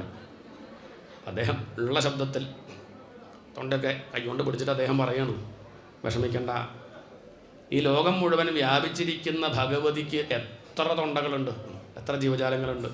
ഈ ഒരു തൊണ്ട അടഞ്ഞു വെച്ചിട്ട് ഭഗവതിക്ക് വെള്ളം കൂടി മുട്ടൊന്നുമില്ല. ഇതാണ് വൈരാഗ്യം. ഞാൻ എന്ന് പറഞ്ഞാൽ ഈ ദേഹത്തിൽ ഒതുങ്ങി നിൽക്കുന്ന ഒരാളല്ല എന്നറിഞ്ഞാൽ പിന്നെ അയാൾക്ക് എന്തില്ല? അയാൾക്ക് ദുഃഖമില്ല. ആ അറിവ് ഇന്നല്ലെങ്കിൽ നാളെ വന്നേ പറ്റൂ, ഇല്ലെങ്കിൽ ദുഃഖിക്കണം. എങ്ങനെ ഈ അറിവുണ്ടാവും? ആദ്യപടി എന്താ? കായേന വാച. നമുക്ക് വേണ്ടി പറയാണ്. ഇതാണ് ഭാഗവത ധർമ്മം. കായേന വാച മനസേന്ദ്രിയർവ ബുദ്ധ്യാത്മനാവാനുസൃത സ്വഭാവാത് കരോതി യദ്യത് സകലം പരസ്മൈ നാരായണായേതി സമർപ്പയേ തത്. ഉപദേശമായതുകൊണ്ട് തത്തെന്ന് പറയണം. എന്തൊക്കെ നമ്മൾ ചെയ്യുന്നുണ്ടോ, ചിന്തിക്കുന്നുണ്ടോ, പറയുന്നുണ്ടോ, അതൊക്കെ ഭഗവാന് സമർപ്പിക്കാൻ തയ്യാറാവുക. സമർപ്പിച്ചാലും ഇല്ലെങ്കിലും അങ്ങനെയാണ്. പിന്നെ മനസ്സിലാക്കല്ലേ നല്ലത്. നമ്മൾ തീവണ്ടി കയറിയിരുന്നു, തീവണ്ടിയിലാണെന്ന് നമ്മൾ മറന്നാലും ഓർമ്മിച്ചാലും എവിടെ ഇരിക്കണത്? തീവണ്ടിയിലാണ്. അതിന് സംശയമുണ്ടോ? പിന്നെ വിവരമുള്ള ആൾ എന്ത് ചെയ്യും? തീവണ്ടി കയറി കഴിഞ്ഞാൽ പെട്ടി തലയിൽ വയ്ക്കില്ല. വിവരമുള്ളവൻ എന്ത് ചെയ്യും? തീവണ്ടി കയറിയാൽ പിന്നെ പെട്ടി വേഗം താഴത്ത് വയ്ക്കും. കാരണം തന്നെയും പെട്ടിയും ആര് കൊണ്ടുപോകുന്നുണ്ട്? വണ്ടി കൊണ്ടുപോകുന്നുണ്ട്. എന്നാൽ പിന്നെ ആ പെട്ടി താഴത്ത് വയ്ക്കുന്നതിൻ്റെ പേരാണെന്ത്? സമർപ്പയേ തത്. സമർപ്പണം. ഞാനിവിടെ ജനിക്കണമെന്ന് കരുതി ജനിച്ചതല്ല. ആണാവണമെന്നോ പെണ്ണാവണമെന്നോ ഞാൻ കണക്കാക്കിയിട്ടില്ല. ഇന്ന പുള്ളിത്തരായിക്കോട്ടെ, ഇന്ന വീട്ടിലായിക്കോട്ടെ, ഇന്ന ആളായിക്കോട്ടെ അച്ഛൻ, ഇന്ന ആളായിക്കോട്ടെ അമ്മ, ഒന്നും ഞാൻ കണക്കാക്കിയിട്ടില്ല. പക്ഷേ ഉണ്ടായി. ഇതെങ്ങനെ? ഒരു മഹാശക്തി കൊണ്ട് നടക്കുകയാണ്. അതിൻ്റെ ഇച്ഛ നടക്കട്ടെ. എന്താണോ വരുന്നത് അത് ഞാൻ ഉൾക്കൊള്ളാൻ തയ്യാറാവുക. എന്താണോ പോണത് പോട്ടെ, വരേണ്ടത് വരും, പോണത് പോവും. ഞാൻ ജനിക്കുന്നതിൻ്റെ മുമ്പ് എനിക്ക് കുടിക്കാനുള്ള പാലാര് നേരെയാക്കി വെച്ചിട്ടുണ്ട്. അമ്മയുടെ മാറത്ത് ഭഗവാൻ വെച്ചിട്ടുണ്ട്. ആ ഭഗവാനെ ഞാൻ നീ സംശയിക്കണം. അതാണ് സമർപ്പണം. ആ ഭഗവാന്റെ ഇച്ഛ നടക്കട്ടെ. നമുക്ക് സ്വാതന്ത്ര്യം ഉണ്ടോ? ഉണ്ട്. എത്ര സ്വാതന്ത്ര്യമുണ്ട്? തീവണ്ടി കയറി നമ്മൾ ഷൊർണൂർക്ക് ടിക്കറ്റ് എടുത്തു, എന്നിട്ട് വേഗത്താൻ വേണ്ടി ഓടുക തീവണ്ടിയിൽ നിന്ന്. ആ സ്വാതന്ത്ര്യം നമുക്കുണ്ട്. ഓടിക്കോളും. അങ്ങനെ പരക്കമായി കുറേ ഓടുമ്പം ഷൊർണൂർ എത്തും. എന്നിട്ട് ഇറങ്ങിയിട്ട് അയാൾ പറയും, ഞാൻ ഓടിയോണ്ടാണ് എത്തിയത്. ഇരിക്കുന്ന ആൾ പറയും, ഞാൻ ഇരിക്കുകയായിരുന്നു, എത്തിയല്ലോ. ഇരിക്കുന്ന ആളും എത്തും, ഓടുന്ന ആളും എത്തും. വിവരമുള്ളവ ഇരിക്കും. അയാൾക്കറിയാം ഇരിക്കുന്നത് തീവണ്ടിയിലാണ്, ഇത് ഓടിക്കൊണ്ടിരിക്കുകയാണ്. ആനയുടെ പുറത്തിരിക്കണ ഉറുമ്പിൻ്റെ സ്വാതന്ത്ര്യം എത്ര ഉണ്ടാവും? ഇതുപോലെയാണ് നമ്മുടെ സ്വാതന്ത്ര്യം. നമ്മൾ ഇരിക്കുന്നത് ആനയുടെ പുറത്താണ്, ഭഗവാന്റെ പുറത്താണ്, ആ മഹാശക്തിയുടെ പുറത്താണ്. അതെങ്ങോട്ട് നീങ്ങുന്നു, അങ്ങോട്ട് നീങ്ങിയേ പറ്റൂ. ആന തുമ്പിക്കൈൻ്റെ മുകളിൽ നിന്ന് വാല് വരെ നീങ്ങാം, അത്രയേ പറ്റുള്ളൂ. ആന കിഴക്കോട്ടം നടക്കണമെന്ന് വെച്ചാൽ ഉറുമ്പ് പടിഞ്ഞാട്ട് നടന്നിട്ടും കാര്യമില്ല. ആന എവിടേക്കാണ് പോകണമെന്ന് വെച്ചാൽ അവിടെ എത്തുള്ളൂ. ഇതാണ് സമർപ്പണം. ഭഗവാനിൽ സമർപ്പിച്ചാൽ പിന്നെ ഒന്നും വിഷയമല്ല. പക്ഷി ഇരിക്കുന്നത് പോലെ. പക്ഷി കൊമ്പിൽ പോയിരിക്കും. അഥവാ കൊമ്പ് ഒടിഞ്ഞാലും പക്ഷിക്ക് പേടിയൊന്നുമില്ല. കാരണം അതിൻ്റെ വിശ്വാസം കൊമ്പിലല്ല, തൻ്റെ ചിറകിലാണ്. കൊമ്പങ്ങോട്ട് പൊട്ടിയാൽ അതങ്ങോട്ട് പറക്കും. പോയിരുന്നോളൂ എവിടെ വേണമെങ്കിലും. പക്ഷേ അറിയണം അതും പൊട്ടും. ഉള്ളത് ഉള്ളിലുള്ള അന്തര്യാമി ഭഗവാൻ മാത്രമേ ഉള്ളൂ എന്ന് അറിയലാണെന്ത്, അതാണ് സമർപ്പണം. അല്ലാണ്ട് എന്തെങ്കിലും കൊടുക്കുന്ന കാര്യമല്ല പറയുന്നത് ഇവിടെ. നമ്മളതാണ് സമർപ്പണം എന്ന് കണക്കാക്കുക. നാവ് കൊണ്ട് പറയണതും ചെവി കൊണ്ട് കേൾക്കുന്നതും എല്ലാം ഈശ്വര സംബന്ധമായിട്ട് നമ്മൾ കണക്കാക്കുക. ഇതാണ് സമർപ്പണം. ഇത് ചൊല്ലാൻ നല്ല സുഖമാണ് ഈ ശ്ലോകം. അർത്ഥം മനസ്സിലാക്കൽ അത്ര എളുപ്പമല്ല. നമ്മൾ സാമാന്യം പോലെ കുറേശ്ശൊക്കെ മനസ്സിലാക്കി വെച്ചിട്ടുണ്ടാവും. ഇത് പ്രാവർത്തികമാക്കലും അത്ര എളുപ്പമൊന്നുമല്ല. സർവം സമർപ്പയാമി എന്നൊക്കെ നമ്മൾ ചൊല്ലും. ചിലക്ക് അമ്പലത്തിൽ പോയിട്ട് കായന വാച മനസ്സിൽ സർവം സമർപ്പയാമി എന്ന് പറഞ്ഞാൽ മിരത്തിറങ്ങുമ്പോൾ ചെരുപ്പ് കാണില്ല. പിന്നെ അവിടെ നിന്ന് അങ്ങോട്ട് ചീത്ത പറഞ്ഞതൊന്നും സപ്താഹം കേൾക്കാൻ വന്നവരൊന്നും അല്ല തിരുമേനി, കാട്ട് കള്ളന്മാരാ എന്നൊക്കെ അവിടുന്ന് പറയും ചെയ്യും. ആ പറഞ്ഞ മന്ത്രത്തിൻ്റെ അർത്ഥം അവർ മനസ്സിലാക്കിയില്ല. അവസാനം പറഞ്ഞത് എന്താ? സർവം സമർപ്പയാമി. സർവം എന്ന് പറഞ്ഞതിൻ്റെ അർത്ഥം എല്ലാം ഗുരുവായൂരപ്പ ഞാൻ അങ്ങേക്ക് സമർപ്പിച്ചു എന്നാണ് ആ പറഞ്ഞതിൻ്റെ അർത്ഥം. ആ എല്ലാത്തിൽ ഈ തേഞ്ഞ ചെരുപ്പ് പെടില്ലേ? ആ മുറ്റത്ത് വെച്ച പുറത്ത് വെച്ച ചെരുപ്പ് പെടില്ലേ? അതൊഴിച്ച് ബാക്കിയൊക്കെ സമർപ്പിച്ചതാണോ? പറയേണ്ട താല്പര്യം എന്താ വെച്ചാൽ അതുപോലും കൊടുക്കാൻ നമുക്ക് സാധിക്കുന്നില്ല. ആ പോയത് പോലും ആരോ ആവശ്യക്കാരൻ കൊണ്ടുപോയതാവും, ഇല്ലാത്ത ആളാവും. അല്ലാണ്ട് പോയി പൊട്ട ചെരുപ്പ് കൊണ്ടുപോയില്ലല്ലോ എന്ന് കണക്കാക്കാൻ പറ്റാത്ത നമ്മളാണ് എന്ത് ചെയ്യണത്? ഭഗവാനെ പറ്റിക്കാൻ ഹായേന വാചാ മനസ്സേന്ദ്രിയർവ എന്നൊക്കെ ചെല്ലണത്. അത്രേ പറയണുള്ളൂ. ഞങ്ങളൊക്കെ കാര്യമാണ് പറയണത്, നിങ്ങളുടെ കാര്യമല്ല. നിങ്ങൾക്ക് പിന്നെ അത്ര പ്രശ്നമില്ല. ഇതൊക്കെ മനസ്സിലാക്കി വെച്ചിട്ട് ഇവരൊക്കെ കാണിക്കുമ്പോഴാണ് കൂടുതൽ പാപം. എന്നിട്ടത് അറിയില്ല വിചാരിക്കാലോ. കായേന വാചാ മനസേന്ദ്രിയർവാ ബുദ്ധ്യാത്മനാ വാ അനുസൃത സ്വഭാവാത്. എല്ലാം ഭഗവാന് സമർപ്പിക്കുക എന്ന് പറഞ്ഞ അർത്ഥം ആ ഭഗവാനിൽ തന്നെ, ആത്മാവിൽ തന്നെ ഉറച്ചു നിൽക്കുക. എന്ത് ചെയ്യുമ്പോഴും എന്ത് പറയുമ്പോഴും അതാണ് സമർപ്പണം. അങ്ങനെ ആയാലോ ഇപ്പം ചെയ്യണ കർമ്മം ഇതിനേക്കാൾ ഭംഗിയായിട്ട് ചെയ്യാൻ പറ്റും. ചിലരുടെ പേടി ഇപ്പോൾ ഉള്ളത് അപകടമാകുമെന്നാണ്. അല്ല, പണ്ട് അക്ബറിൻ്റെ കൊട്ടാരത്തിലെ വലിയ പാട്ടുകാരനാണ് താൻസൻ. അയാളുടെ പാട്ട് കേട്ടിട്ട് അക്ബർ വന്ന് ഇടയ്ക്കിടയ്ക്ക് പറയും, തൻ്റെ പാട്ട് കേമം തന്നെ കേട്ടോ. എന്താ അങ്ങയുടെ ആ പാട്ടിൻ്റെ മഹത്വം? അയാൾ പറഞ്ഞു, അങ്ങ് എൻ്റെ പാട്ട് കേമെന്ന് പറയാൻ കാരണം എൻ്റെ ഗുരുനാഥൻ്റെ പാട്ട് കേൾക്കാത്തതുകൊണ്ടാണ്, ഹരിജിയുടെ പാട്ട് കേൾക്കാത്തതുകൊണ്ടാണെന്ന് പറഞ്ഞു. അത് കേൾക്കണമെന്ന് മോഹായി. അയാളെ വിളിപ്പിക്കുമെന്ന് പറഞ്ഞു. അയാളങ്ങനെ വിളിച്ചാൽ വരുന്ന ആളൊന്നുമല്ല. അങ്ങോട്ട് പോകണം. എന്നാൽ ശരി പോവാം. ചെറിയൊരു കുടില, ഒന്നുമില്ല, വലിയ കേമത്തൊന്നുമില്ല, ശിഷ്യന്മാരൊന്നുമില്ല, ആദ്യ ആൾക്കാർ അവിടെ ഇരിക്കുന്നില്ല. ഇവരെ കണ്ടാൽ ചിലപ്പോൾ പാടിക്കൊള്ളുന്നില്ല, ഒളിച്ചിരിക്കുക രാജാവ്. അതുപോലെ കൂടെ താൻസനും.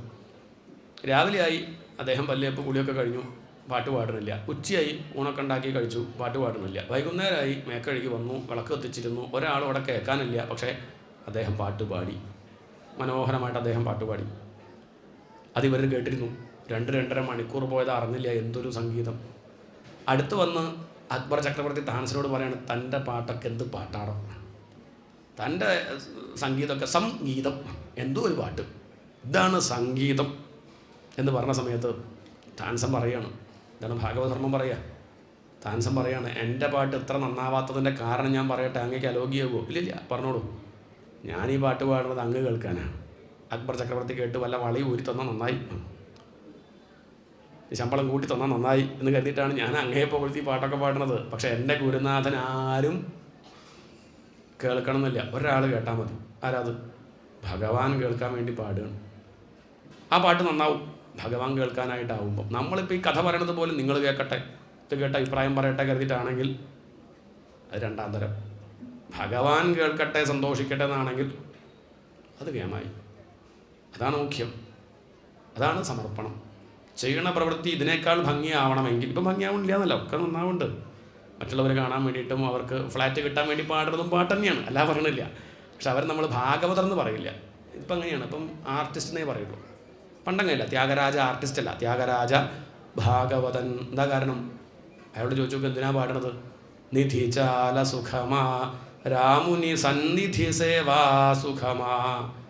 ശരഭോജി രാജാവ് വിളിച്ചു ഇയാളുടെ ദാരിദ്ര്യം തീർക്കാനേ. അടുത്ത് വന്ന് എന്നെ പുകഴ്ത്തി പാട്ട് പാടിയാൽ ഞാൻ കനകാഭിഷേകം ചെയ്യാം, പിന്നുള്ള കാലം ഇറക്കണ്ട. അയാൾ അവിടെ ഇരുന്നൊരു പാട്ട് പാടി. ഞാൻ രാമൻ കേൾക്കാൻ വേണ്ടി പാടണോ, അതല്ല ഈ രാജാവ് കേൾക്കാൻ വേണ്ടി പാടണോ, നിധി കിട്ടാൻ പാടണോ മനസ്സേ, അല്ലെങ്കിൽ രാമൻ കേൾക്കാൻ പാടണോ? നമ്മുടെ മനസ്സെന്താ പറയുക? എന്താ വേണ്ടത്? നിധി കിട്ടാൻ. അല്ല പിന്നെ അയാളുടെ മനസ്സ് രാമൻ കേൾക്കാൻ പാടുക. അദ്ദേഹം പാടിയില്ല. അദ്ദേഹം മറ്റുള്ളവരെ കേൾക്കാനോ രാജാവിനെ പുകഴ്ത്തിയിട്ടോ പാടിയാൽ ഫ്ലാറ്റ് കിട്ടും, സുഖമായിട്ടിരിക്കുക, ദാരിദ്ര്യം തീരും. ചെയ്യില്ല, ഒരു അന്തസ്സില്ല ഇതെനിക്ക്. അതുകൊണ്ട് ഭഗവാൻ കേൾക്കാൻ വേണ്ടി മാത്രം പാടുക. ഇതാണ് ഭാഗവതൻ. അയാളാണ് സവൈ ഭാഗവതോത്തമ ലവ നിമിഷാർദ്ധമപി യസ്സ വൈഷ്ണവാഗ്ര്യ. ഒരു നിമിഷം പോലും അവർ ഭഗവാന്റെ ഭാഗത്ത് നിന്ന് വിട്ടു നിൽക്കില്ല. ഒരു നിമിഷം പോലും അവർ ആത്മാവിൽ നിന്ന് വിട്ടു നിൽക്കണില്ല. ഒരു നിമിഷം പോലും അവരെ മനസ്സിളകില്ല. ലോക വിഷയങ്ങൾ കാണുമ്പോൾ പ്രലോഭനങ്ങളിൽ അങ്ങോട്ട് അവർ മുഴുകുന്നില്ല, അതിൽ വീണു പോകുന്നില്ല. സുധാമാവനെ കണ്ടില്ലേ? വലിയ കൊട്ടാരം കൊടുത്തപ്പോൾ അദ്ദേഹത്തിന് അവർക്കങ്ങുരത്നം ചരൽക്കല്ല് പോലെ കുരങ്കാക്ഷിമാരോ മരപ്പാവ പോലെ. പക്ഷെ എല്ലാവർക്കും അങ്ങനെ പറ്റണില്ലല്ലോ. അതിന് കാരണം മായയാണ്, അജ്ഞാനം. മായ ജയിക്കാൻ എന്താ വഴി? ജയിക്കാൻ എന്താ വഴി ചോദിച്ചാൽ മായ എന്ന് പറഞ്ഞാൽ ഭഗവാന്റെ കയ്യിലെ വലയാണ്. ഭഗവാൻ ആരാ? മുക്കുവൻ. മുക്കുവൻ തടാകത്തിലിറങ്ങി. ഇതാണ് തടാകം, ഈ കാണുന്ന ലോകം. നമ്മളൊക്കെയാ മത്സ്യങ്ങൾ. മുക്കുവൻ തടാകത്തിലിറങ്ങിയിട്ട് എന്ത് ചെയ്യും? വലയും കണ്ട് വിരിക്കും. മത്സ്യങ്ങളൊക്കെ വലയിൽ പെടും. എന്നാൽ വിവരമുള്ള മത്സ്യങ്ങളുണ്ട്, അവരെന്ത് ചെയ്യും? അവർ മുക്കുവൻ തടാകത്തിലിറങ്ങിയാൽ നീന്തി മുക്കുവൻ്റെ കാലിൽ പോയി നഖം കൊത്തിരിക്കും.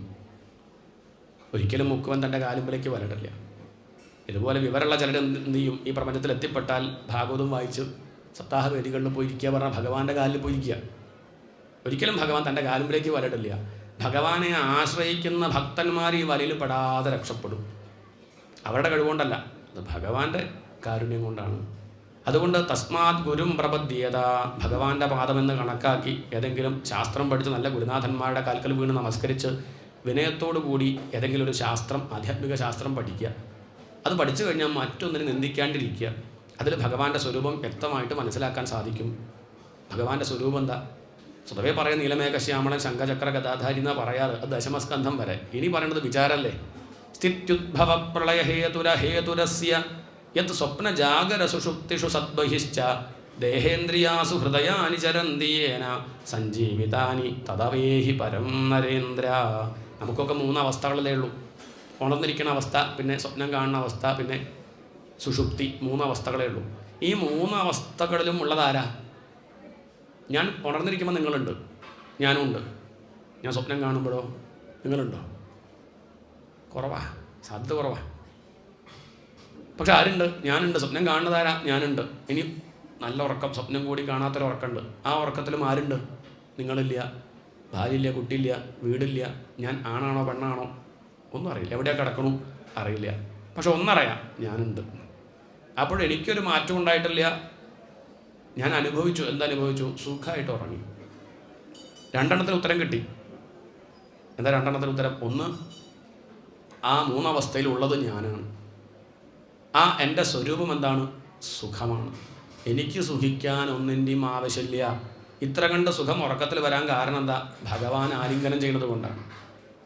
ഉണർന്നാൽ ഭഗവാൻ ആലിംഗനം ചെയ്യുന്നുണ്ട്, പക്ഷെ നമ്മൾ അറിയണില്ല. നമ്മൾ കുതറി ഓടുകയാണ്. മനസ്സിൻ്റെ പിന്നാലും വിഷയങ്ങളുടെ പിന്നാലും ഓടുന്നത് കൊണ്ട് അറിയില്ല.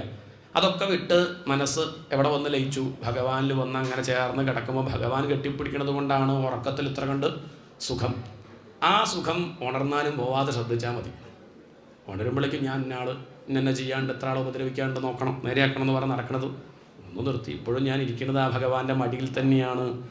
ഗോവിന്ദ പരിരംഭിത. പ്രഹ്ലാദനെ പറ്റി പറയും, ഇരിക്കുമ്പോഴും നിൽക്കുമ്പോഴും കിടക്കുമ്പോഴും ഒക്കെ എവിടെ ഇരിക്കണത്? ഭഗവാൻ തന്നെ മടിയിൽ വെച്ച് കെട്ടിപ്പിടിക്കുന്നുണ്ട്. ഒരിക്കലും ഭഗവാനിൽ നിന്ന് അയാളുടെ മനസ്സ് ലേശം പോലും മാറുന്നില്ല. അങ്ങനെയാണെങ്കിൽ ശാന്തി ഉണ്ടാവും, സമാധാനം ഉണ്ടാവും. ഭഗവാന്റെ സ്വരൂപം ഉണ്മയാണ്, ബോധം. അതിൻ്റെ സ്വരൂപം സുഖമാണ്, ആനന്ദമാണ്. ഈ കലികാലത്ത് ആരെ ആരാധിക്കണം? അത് രാമനെയും കൃഷ്ണനെയും. യോഗേശ്വരനായിരിക്കുന്ന കൃഷ്ണൻ, ആ കൃഷ്ണൻ ഉപദേശിച്ച ഗീത പഠിക്കുക, വഴി തെറ്റാതെ ശ്രദ്ധിക്കുക. അതിനെന്താ വഴി? ധർമ്മിഷ്ഠനായിട്ടുള്ള രാമൻ, ആ രാമൻ്റെ കഥകൾ കേട്ട് ധർമ്മം അനുഷ്ഠിക്കുക മതി. ഗീത വിചാരം ചെയ്യുക, പ്രവൃത്തി ധർമ്മമാവട്ടെ. അങ്ങനെയാണെങ്കിൽ ദുഃഖിക്കാണ്ടവിടെ കഴിയാം. പക്ഷേ കർമ്മം ചെയ്യുമ്പോൾ ചില ഫലമൊക്കെ പറയാറുണ്ടല്ലോ. ഇന്ന കർമ്മം ചെയ്തോളൂ, ഇന്ന ഫലം കിട്ടും. രാഹുതാരം കേട്ടോളൂ, ഭൂമിലാഭം. കൃഷ്ണാവതാരം കേട്ടോളൂ, സന്താനലബ്ധി. സ്വയംവരം കേട്ടോളൂ, കല്യാണം കഴിയും. അതൊക്കെ എന്തിനാ പറയണത്? രോചനാർത്ഥ ഫലശ്രുതി. അതൊക്കെ പറയണത് എന്തിനാ ചോദിച്ചാൽ ഭാഗവതം ഒന്ന് കേട്ടവർ നേരെ ആവട്ടെ കരുതിയിട്ടാണ്. എന്നാൽ പിന്നെ അത് പറഞ്ഞാൽ പോരെ. അത് പറഞ്ഞാൽ ആരും വരില്ല. ഭാഗവതം കേട്ടോളൂ, മനസ്സ് ശുദ്ധാവും. ആദ്യം തിരുമേനിമാരൊക്കെ ഒന്ന് നല്ലോണം ഇരുന്ന് കേൾക്കുക. അത് നിങ്ങളതൊന്ന് ശുദ്ധമാണ്, അങ്ങനെയാണ് പറയുക. അപ്പം അതുകൊണ്ട് അത് പറയില്ല. നമുക്ക് ഒരുമിച്ച് ശുദ്ധാക്കാം, വന്നിരിക്കൂ. പല തരക്കാരല്ലേ മനുഷ്യർ, എല്ലാവരും ഒരേ മനസ്സല്ല. അവരെയൊക്കെ വേദിയിലേക്ക് എത്തിക്കണം. അതിനുവേണ്ടി എന്ത് ചെയ്യും? ഫലശ്രുതി പറയുകയാണ്. എന്ന് കരുതി ഫലം കിട്ടില്ല എന്നർത്ഥമുണ്ടോ? ഇല്ലില്ല, അങ്ങനെ പറഞ്ഞിട്ടില്ല. ഫലം കിട്ടും. ഏതുപോലെ? ഇതുപോലെ ചോദിച്ചാൽ ഒരു ടീച്ചർ ക്ലാസ് എടുക്കുമ്പോൾ കുട്ടികളാരും ശ്രദ്ധിക്കുന്നില്ല. അവസാനം ടീച്ചർ ബോർഡുമ്പോൾ എഴുതി, ഇനി നിങ്ങൾ എൻ്റെ ക്ലാസ് ശ്രദ്ധിക്കുകയാണെന്ന് വെച്ചാൽ നിങ്ങൾക്ക് ഞാൻ ചോക്ലേറ്റ് തരാം എന്ന് പറഞ്ഞപ്പോൾ കുട്ടികളൊക്കെ ശ്രദ്ധിക്കാൻ തുടങ്ങി. സംസാരം നിർത്തി. ടീച്ചർ ബോർഡുമ്പോൾ എഴുതി, ചോക്ലേറ്റിൻ്റെ ദൂഷ്യവശങ്ങൾ അണ്ടർലൈൻ. വിഷയം തന്നെതാ. പിന്നെ പോയിൻ്റ് 1, 2, 3 ചോക്ലേറ്റ് കഴിച്ചാൽ പല്ല് കേടാം, ചോക്ലേറ്റ് കഴിച്ചാൽ വയറുവേദന വരും, ചോക്ലേറ്റ് കഴിച്ചാൽ പല രോഗങ്ങളും വരും, ചോക്ലേറ്റ് കഴിച്ച് മരിച്ചു പോയവരുടെ വീഡിയോ, ലേഖനങ്ങൾ കഴിഞ്ഞു. ടീച്ചർ അടുത്ത പീടികയിൽ പോയിട്ട് ചോക്ലേറ്റ് വാങ്ങിക്കൊണ്ടുവരും ചെയ്തു. ഇനി വരിയായിട്ട് വന്നോളൂ, ക്ലാസ് കഴിഞ്ഞു. ചെല്ലുമല്ലേ? ടീച്ചർ കൊടുക്കാണ്ടിരുന്നു. ടീച്ചർ കൊടുക്കാൻ തയ്യാറാണ്. പക്ഷെ കുട്ടികൾ പറയും വേണ്ട. ഭഗവാൻ ചോദിക്കും, ഉണ്ണിയെ വേണോ, കല്യാണം കഴിയണോ, കുട്ടി വേണോ, ജോലി തന്നാലോ? വേണ്ട, അങ്ങ് വെച്ചോളൂ, എനിക്ക് അങ്ങയെ മതി. രാമകൃഷ്ണദേവൻ പറയും എല്ലാവർക്കും വേണമെന്നുണ്ട് പലതും പടെ, ഭഗവാനെ വേണമെന്നില്ലാത്തുള്ളൂ. ഭഗവാൻ ചോദിക്കുകയാണ്, ഞാൻ വരട്ടെ, അങ്ങ് ഇവിടെ ഇരുന്നാൽ മതി. വീട്ടിലേക്ക് വന്നാൽ നമ്മുടെ കുഴപ്പക്കാർ കാണും. താമ്പോൾ നമുക്ക് വേഷ്ടി മുണ്ടെടുത്ത് ഇവിടെ വന്ന് മനസ്സിലാവില്ലല്ലോ. അങ്ങയുടെ കയ്യിലുള്ളത് സ്വർണ്ണമള അയച്ച് തന്നേക്കും. എല്ലാവർക്കും ഭഗവാനിൽ നിന്ന് വേണമെന്നേ ഉള്ളൂ, ഭഗവാനെ വേണമെന്ന് ഇല്ല. ശ്രദ്ധിക്കണേ. ഇതുവരെയുള്ളത് പോട്ടെ, ഉറങ്ങിക്കോളൂ, ഇത് കേട്ടാൽ മതി, ഇത് മാത്രം, ബാക്കി മയച്ചു കളഞ്ഞോളൂ. എല്ലാവർക്കും ഭഗവാനിൽ നിന്ന് വേണമെന്നേ ഉള്ളൂ, ഭഗവാനെ വേണമെന്നില്ല. ദുര്യോധനന്മാരെ നമ്മളൊക്കെ മഹാഭാരത യുദ്ധം വന്നപ്പോൾ ഭഗവാൻ അർജുനോടും ദുര്യോധനോടായിട്ട് പറഞ്ഞു, യുദ്ധത്തിൽ ഞാൻ വരാം, പക്ഷേ ആയുധങ്ങളോട് കൂടി എൻ്റെ സൈന്യം വേണോ, ആയുധമില്ലാത്ത ഞാൻ വേണോ? ദുര്യോധനൻ പറഞ്ഞു, ഞാൻ ഊണ് കഴിക്കാൻ വിളിച്ചതല്ല, ആയുധമില്ലാണ്ട് വന്നിട്ട് സൈന്യം മതി, ലക്ഷക്കണക്കിന് സൈന്യം മതി. അർജുനൻ എന്താ പറഞ്ഞത്? കൃഷ്ണ, നീ ഒപ്പം ഉണ്ടാവണം, ആയുധം വേണോ വേണ്ടതൊക്കെ നിൻ്റെ ഇഷ്ടം, അതിലൊന്നും ഞാൻ ഇടപെടുന്നില്ല, പക്ഷെ ഒപ്പം വേണം. ഇതാണ് ഭക്തി. ഇത് നമ്മളും ആഗ്രഹിക്കണ്ടു. ഭഗവാനെ വേണമെന്ന് ആഗ്രഹിച്ചാൽ സമാധാനമായിട്ടിരിക്കുക. ഭഗവാന്റെ സ്വരൂപം എന്താ? സച്ചിദാനന്ദരൂപായ വിശ്വോത്പത്തിയാദിഹേതവേ താപത്രയ വിനാശായ ശ്രീകൃഷ്ണായ വയം നുമ. ആനന്ദസ്വരൂപൻ. അദ്ദേഹത്തിൻ്റെ ജോലി എന്താ? താപത്രയ വിനാശായ, ദുഃഖങ്ങളില്ലാണ്ടി വെക്കുക, ആശ്രയിക്കുന്നവരെ അനുഗ്രഹിക്കുക. ഇത്രയ്ക്ക് കാരുണ്യം വേറൊരാൾക്കില്ല. ആരടുത്ത് പോയിട്ട് നമ്മളിനി നമ്മുടെ പഴയതൊന്നും പറയണ്ട, നമ്മൾ വിസ്തരിക്കുക. ഞാനേ കുറച്ച് ഒന്നും പറയണ്ട, അയാൾക്കറിയാം നമ്മളേത് കൂട്ടത്തിലാണെന്നുള്ളതും നമ്മളുടെ യോഗ്യതയൊക്കെ കൃത്യമായിട്ട് അറിയാം. അതൊന്നും പറയാൻ നിൽക്കണ്ട. അഭയമാണ് ഭഗവാന്റെ രീതി തന്നെ. ആര് വന്നാലും കയറിയിരിക്കൂ. ചിലത് പറയാനുണ്ട്, ഒന്നും പറയണ്ട, കയറിയിരിക്കൂ. അഭയം സർവഭൂതേഭ്യ ദദാമി ഏതത് വ്രതം മമ. വിഭീഷണം വന്ന സമയത്ത് കൂടെയുള്ളവരൊക്കെ പറഞ്ഞു, കൂട്ടണ്ട, അയാൾ അപകടക്കാരനാണ്.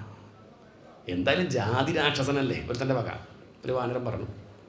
അടുത്ത വാനരോട് ചോദിച്ചു, നിൻ്റെ അഭിപ്രായം എന്താ? നമുക്ക് ഒപ്പം കൂട്ടാം, പക്ഷേ അയാൾ വിശ്വസിക്കാൻ കൊള്ളില്ല, ഒരാളെ കൂടെ വെച്ചോളൂ, അയാൾ എന്തെങ്കിലും അപകടം കാണിക്കുമ്പോൾ നോക്കണം. സുഗ്രീവനോട് ചോദിച്ചു, സുഗ്രീവ എന്തോ കണ്ടു? സുഗ്രീവൻ പറഞ്ഞു, എന്തൊക്കെ പറഞ്ഞാലും മേട്ടനെ പറ്റിച്ച് വന്നവനല്ലേ. സുഗ്രീവൻ്റെ കാര്യം ആലോചിക്കുന്നില്ല. ഇയാളെങ്ങനെയപ്പോൾ?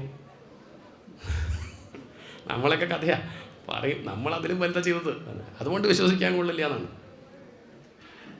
അവസാനം ഹനുമാനോട് ചോദിച്ചപ്പോൾ ഹനുമാൻ പറഞ്ഞു, അയാളുടെ ആ ഭാവം കാണുമ്പോൾ എനിക്ക് തോന്നുന്നത് എന്താ വെച്ചാൽ എല്ലാം സമർപ്പിക്കാൻ വന്നതാ, സ്വീകരിക്കാം. അഭയം സർവഭൂതേഭ്യോ ദദാമി ഏതത് വ്രതം മമ. ലക്ഷ്മണൻ ഈ വിഭീഷണൻ എന്ത് പറഞ്ഞു? തവാസ്മീതി. രാമ, എനിക്കൊന്നേ പറയാനുള്ളൂ, ഇവരൊന്നും പറഞ്ഞത് എനിക്കറിയില്ല. തവാസ്മീതി ചയാചതേ, ഞാൻ അങ്ങയുടെയാണ്. ഒറ്റ വാക്കേ ഉള്ളൂ, രാമ ഞാൻ അങ്ങയുടെയാണ്, മതി. പിന്നെ തൻ്റെ സ്വത്താണത് വിഭീഷണൻ. അയാൾ അപ്പം അവിടെ ഇരുത്തി പട്ടാഭിഷേകം. സുഗ്രീവന് പട്ടാഭിഷേകം ചെയ്തു. കുറച്ചു കാലം പരീക്ഷിച്ചു, തന്നെ പരീക്ഷിക്കേണ്ടായത്. രാമന് കഴിവുണ്ടോ നോക്കട്ടെ, ആ പന വെട്ടി വീഴ്ത്തു, പിന്നെ എന്തോ എരുമയുടെ തലയോ വലിച്ചെറിയുന്നൊക്കെ പറഞ്ഞ് കുറച്ച് പരീക്ഷണമൊക്കെ ഉണ്ട്. അപ്പോൾ അതുകൊണ്ട് തിരിച്ചു പരീക്ഷിച്ചു. പക്ഷേ ഇവിടെ സമർപ്പണം അതാ വേണ്ടത്. അതാണ് കായേന വാച മനസേന്ദ്രിയർവാ ബുദ്ധ്യാത്മനാവാ പ്രകൃതേ സ്വഭാവാത് കരോമി യദ്യത് സകലം പരസ്മൈ നാരായണായേതി സമർപ്പയാമി. ഈ സമർപ്പിക്കാൻ തയ്യാറായാൽ അയാളുടെ കാര്യം ഭഗവാൻ ഏറ്റെടുക്കും. പണ്ടൊരു ഈ കഥ പറഞ്ഞ സമയത്ത് ഒരു ഭക്തൻ ഇത് കേട്ടുകൊണ്ടിരിക്കുമ്പോൾ നീറ്റ് അങ്ങോട്ട് പോയി. അയാളെ വിളിച്ചിട്ട് ചോദിച്ചു, എന്താ നീറ്റ് പോകാൻ കാരണം ചോദിച്ചു. അദ്ദേഹം പറഞ്ഞു, അല്ല, ഇത്രയും കേമനായിട്ടുള്ള വിഭീഷണന് പോലും ചോദ്യമൊക്കെ ചോദിക്കേണ്ടി വന്നില്ലേ, എന്നിട്ടല്ലേ സ്വീകരിച്ചത്. അങ്ങനെ വെച്ചാൽ എൻ്റെ കഥയൊക്കെ കഷ്ടമാണ്, ചോദ്യമൊക്കെ ചോദിച്ചാൽ എനിക്ക് പറയാനുള്ളതൊക്കെ മോശമാണ്, അതുകൊണ്ട് ഞാൻ നീറ്റ് പോയതാ, ഭഗവാൻ എന്നെ സ്വീകരിക്കില്ല. അപ്പോൾ അദ്ദേഹം പറഞ്ഞു, പേടിക്കണ്ട, വിഭീഷണോടെ ചോദിച്ചിട്ടുള്ളൂ. വിഭീഷണൻ്റെ കൂടെ 3 പേരുണ്ടായിരുന്നു, ഒന്നും ചോദിച്ചില്ല, ജോലി എന്താണോ എന്താ ഉദ്ദേശം ഒന്നും ചോദിച്ചു. അവർ കൂടെ ഇങ്ങോട്ട് പോവുകയുണ്ടായത്. അതുകൊണ്ട് ഭക്തന്മാരെ ആശ്രയിച്ചാലും മതി. നമുക്ക് യോഗ്യതയൊന്നും ഇല്ലെങ്കിലും ഭക്തന്മാരെ കൂടെ പോകാൻ അയാളോട് മാത്രം ചോദ്യം ചോദിക്കുള്ളൂ. ഒപ്പം വന്നവരെ കൂടെ അങ്ങോട്ട് പ്രവേശിക്കാൻ സാധിക്കും. അതുകൊണ്ട് ഭക്തനെ ആശ്രയിച്ചാൽ മതി. മിത്രങ്ങൾ നമുക്കെത്ര ശിവ ശിവ വിഷ്ണു ഭക്തന്മാരില്ലേ ഭുവനത്തിൽ. ഒന്നെങ്കിൽ ഭാഗവതം ശ്രദ്ധിച്ച് പഠിക്കാൻ ശ്രമിക്കുക, അല്ലെങ്കിൽ ഇതൊക്കെ പറയുന്ന ദിക്കിൽ പോയിരുന്ന് മനസ്സിലാക്കാൻ ശ്രമിക്കുക. അങ്ങനെയാണെങ്കിൽ മായ ബാധിക്കില്ല. ഭഗവാനെ ആശ്രയിക്കണം എന്നുള്ള വിചാരം ഉണ്ടാവും. ഭഗവാൻ നമ്മുടെ കാര്യം നോക്കിക്കോളും. ദുഃഖിക്കാണ്ട് ഈ ലോകത്ത് കഴിയാൻ സാധിക്കും. ഇതാണ് ഭാഗവത ധർമ്മം. ഇത് കേട്ട് വസുദേവരുടെ ദുഃഖം തീർന്നതാണ്. മകനായിട്ട് ഭഗവാനെ കിട്ടിയിട്ടും ദുഃഖം തീർന്നില്ല. ഭാഗവതധർമ്മം കേട്ടപ്പോൾ ദുഃഖം തീർന്നു. നമുക്കുള്ള പാഠമാണ്. അതിനുശേഷം പിന്നീട് ഉദ്ധവഗീത, ഉദ്ധവർക്ക് ഭഗവാൻ കൊടുക്കുന്ന ഉപദേശമാണ് പ്രധാനപ്പെട്ട ഭാഗം. ഒക്കെ നമുക്ക് അവിടുന്ന് കേൾക്കാം. ഗോവിന്ദനാമ സങ്കീർത്തനം.